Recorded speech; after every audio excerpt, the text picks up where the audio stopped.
monde, j'espère que vous allez bien, que vous passez une bonne journée. Alors aujourd'hui, j'avais envie de vous présenter un jeu que je me suis offert il y a quelques mois. Je n'ai pas osé vraiment l'utiliser parce que je voulais d'abord vous faire une présentation. Il est tellement beau, voilà, j'avais peur de l'abîmer, donc je voulais d'abord vous le présenter avant vraiment de l'utiliser de façon régulière. Je vais vous présenter donc cet oracle qui s'appelle Sur les pas du marcheur de papier, un oracle qui a été créé par Chloé Bonfil, que vous connaissez très certainement. Elle a une chaîne sur la cartomancie sur YouTube qui s'appelle Licorne Indigo.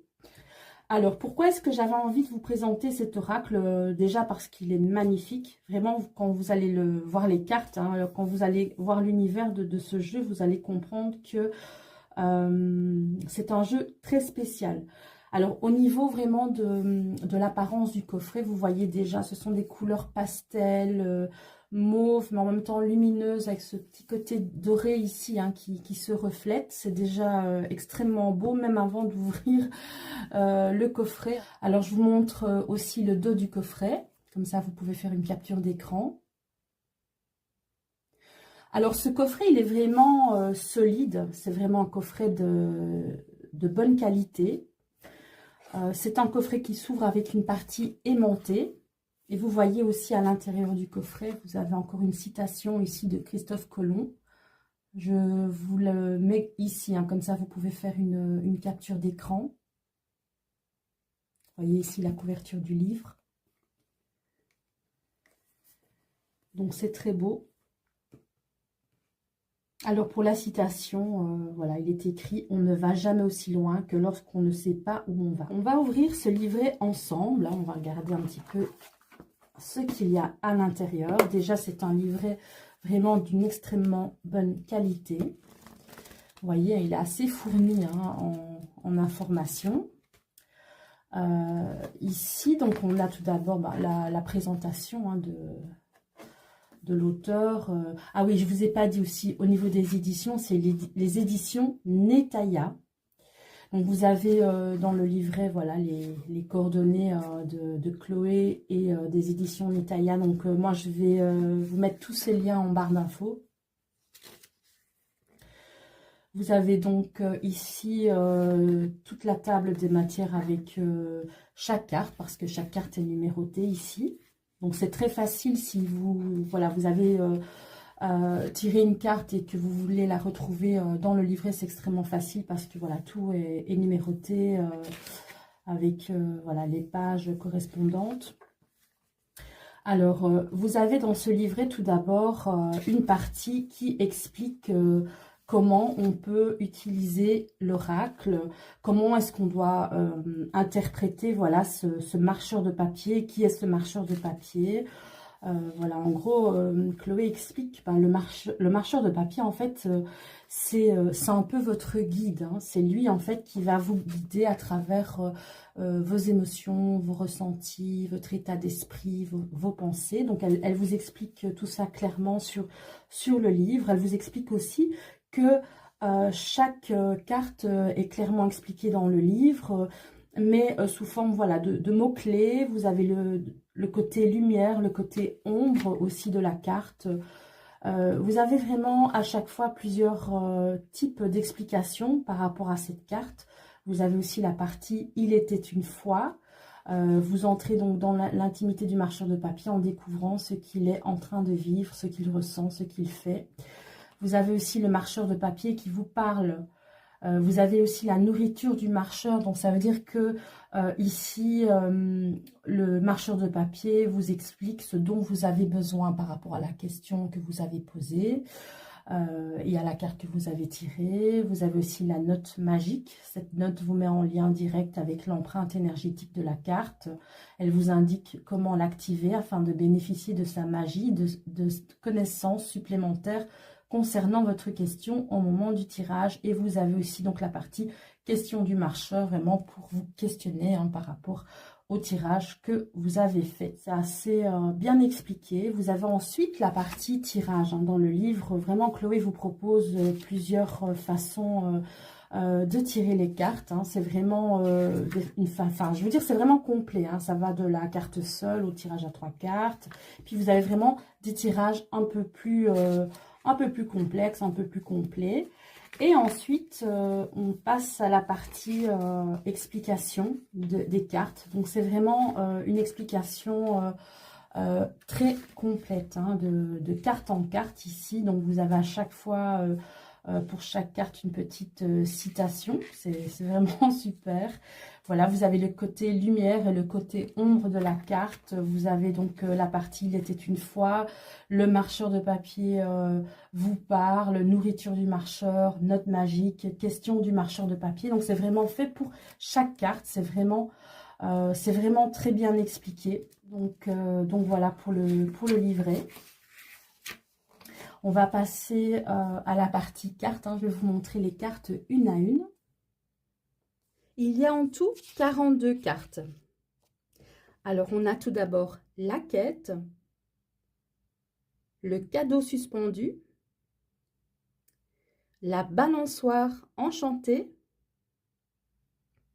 les charmantes étoffes, les doubles, l'ascension, les lanternes de papier, la conscience, le fardeau, la forêt sacrée, la tête pleine, trop c'est trop, le baiser de la guerre, la parole vivante, la souris-chat, la flamme, le chaman, la croisée des chemins, le paradoxe, les éclats de rire, les origines, le saut de la foi, l'apprenti, le duel, la résistance, l'amour de soi, le jardin oublié, le ciseau enchanté, le créateur, les eaux de l'âme, Excalibur, l'ombre amie, le don de soi, l'obstiné, ado d'escargot, le sablier d'or, le monstre, une question de taille, le dernier obstacle, la porte inconnue, l'alliance et la dernière carte, vie en bulle.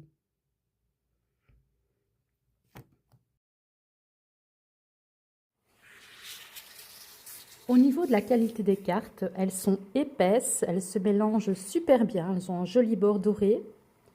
Et au niveau du dos, voilà, vous pouvez le voir, elles ont de magnifiques petites étoiles dorées qui se reflètent. C'est super joli. C'est vraiment un beau dos de carte. Vraiment, moi, j'adore. C'est super mignon avec ce petit escargot. Alors, je vais faire un petit tirage avec vous. Bon, évidemment, pour la vidéo, voilà, je ne vais pas poser ma question, mais voilà, imaginons qu'on tire les cartes, voilà, on mélange le jeu en se concentrant sur une question bien précise. On a tiré notre carte et ensuite, on va regarder ensemble dans le livret ce que cette carte signifie. Donc ici, on a la carte numéro 38, une question de taille. Alors, Dans le livret, Chloé explique que c'est toujours intéressant de d'abord analyser la carte avant d'aller regarder directement les significations.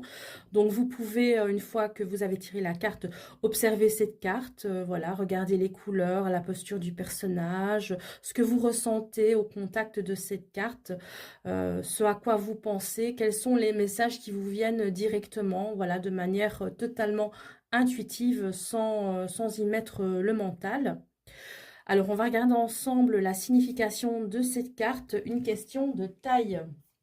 Donc, c'est la numéro 38. On regarde ici sur la table des matières, hein, la 38 ici. Voilà.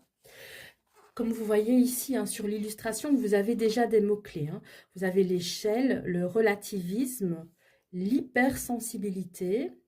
Vous avez aussi une petite citation, hein, c'est à chaque fois comme ça, donc pour chaque carte, hein, vous avez les mots-clés sur l'illustration et la citation. Alors, pour cette carte, nous avons, quand vous acceptez que tout n'est qu'un point de vue, vous ne voyez pas les choses comme étant bien ou mal, juste ou fausse. Vous ne les voyez plus à travers l'œil du jugement et vous vivez totalement libre de toute limitation. Docteur Daher. Alors, le côté lumière de la carte, savoir relativiser, être capable de changer son point de vue, se libérer du jugement. Le côté ombre de la carte, perception de la réalité déformée par l'émotion. Tsunami émotionnel, jugement hâtif, se laisser emporter, apporter trop d'importance à un événement particulier. Alors, vous avez aussi donc la partie « Il était une fois ». Notre marcheur de papier se sent impuissant. Il regarde le monde autour de lui et tout lui semble plus imposant, plus majestueux, plus admirable que lui. Il se juge et pense qu'il est trop petit. Même les fleurs auprès desquelles il s'assied sont 2 fois plus grandes que lui. Mais est-ce lui qui est trop petit ou est-ce que ce sont les fleurs qui sont anormalement grandes?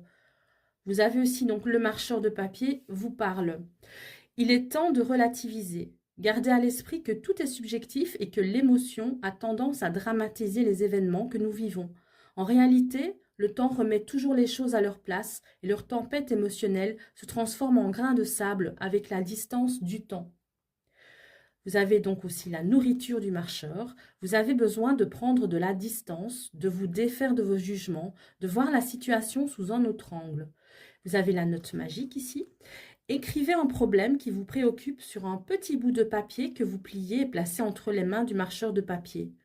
Tirez ensuite une nouvelle carte qui vous aide à prendre conscience d'une énergie bienfaisante qui est bien plus grande et plus puissante que votre problème actuel. Et vous avez ici la dernière partie, question du marcheur de papier. Que penserez-vous de votre problème dans 5 ans? Que se passe-t-il si vous lâchez vos jugements et vos certitudes? Avez-vous tendance à vite vous emporter? Regardez, donc c'est vraiment magnifique. Hein. Voilà tout ce qu'on a juste pour une carte. Enfin, moi, en tout cas, j'adore. Voilà, j'adore l'ambiance, j'adore l'atmosphère, j'adore ce monde féerique. Alors, comme je l'ai dit, je vais mettre toutes les informations, tous les liens en barre d'infos si vous souhaitez commander ce jeu. Voilà, sur les pas du marcheur de papier, un oracle de Chloé Bonfil aux éditions Netaya. Alors, je vous dis à très bientôt. Bisous tout le monde.